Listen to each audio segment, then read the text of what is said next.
চাইলেই তো আমি যেতে পারবো না, সেই প্রসেসিংগুলো আসলে কেমন কি?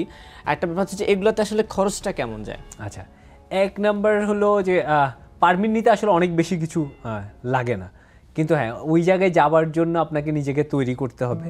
আপনি এটা ব্যাপারটা এমন না যে মানে একদিনের দিবা স্বপ্নের মতো যে আমি আজকে ঠিক করলাম কালকে চলে গেলাম, এরকম না। এটার পেছনে একটু লম্বা একটা প্রসেস আছে নিজেকে তৈরি করার ক্ষেত্রে। আমি বলবো যে প্রথম দিকে যদি কেউ আসলেই শুরু করতে চায় কোনো একটা হাই অল্টিটিউড ট্র্যাক, সেটা অন্নপূর্ণা বেস ক্যাম্প হতে পারে, এটা পৃথিবীর জনপ্রিয়তম একটা ট্র্যাকের মধ্যে একটা।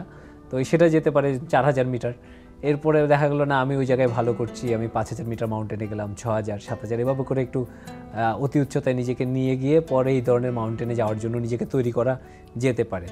আর প্রসেসটার ক্ষেত্রে বলা হলো খুব মুশকিলের কিছু না।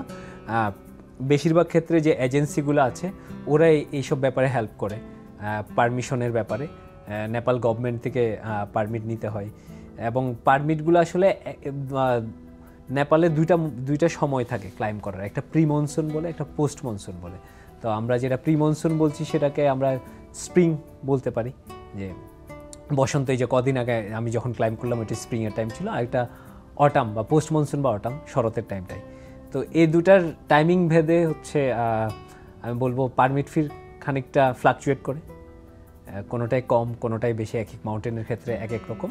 অন্নপূর্ণার মতো মাউন্টেনের ক্ষেত্রে এখন $1800 হচ্ছে নেপাল গভর্নমেন্টকে দিতে হয়। এরপরে ইন্স্যুরেন্স, গার্বেজ ফি, নানান কিছু মিলে অন্নপূর্ণার মতো পিক ক্লাইম্ব করতে 14-15 লাখ টাকা বাংলাদেশি টাকায় 14-15 লাখ টাকা খরচ হতে পারে।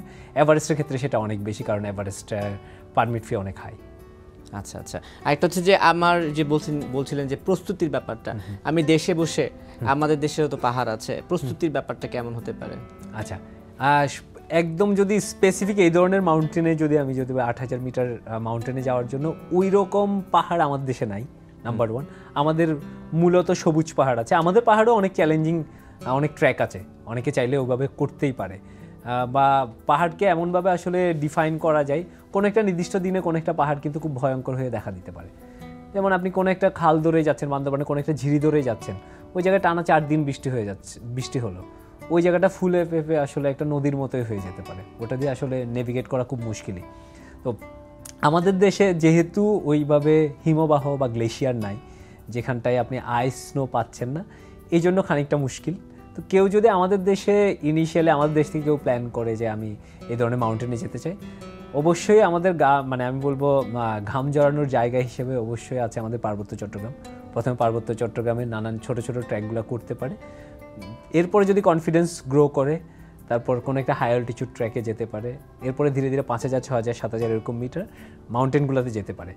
এছাড়াও স্পেসিফিকলি পর্বতারোহণ শেখার জন্য বেশ কিছু প্রতিষ্ঠান আছে নেপাল এবং ভারতে।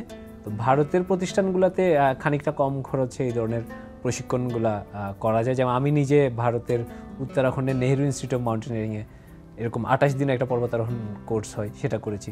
নেপালও এই ধরনের কোর্স হয়। এই ধরনের কোর্সগুলোতে জয়েন করতে পারে, তাহলে আরেকটু হাতে কলমে আসলে জিনিসটা শিখতে পারবে।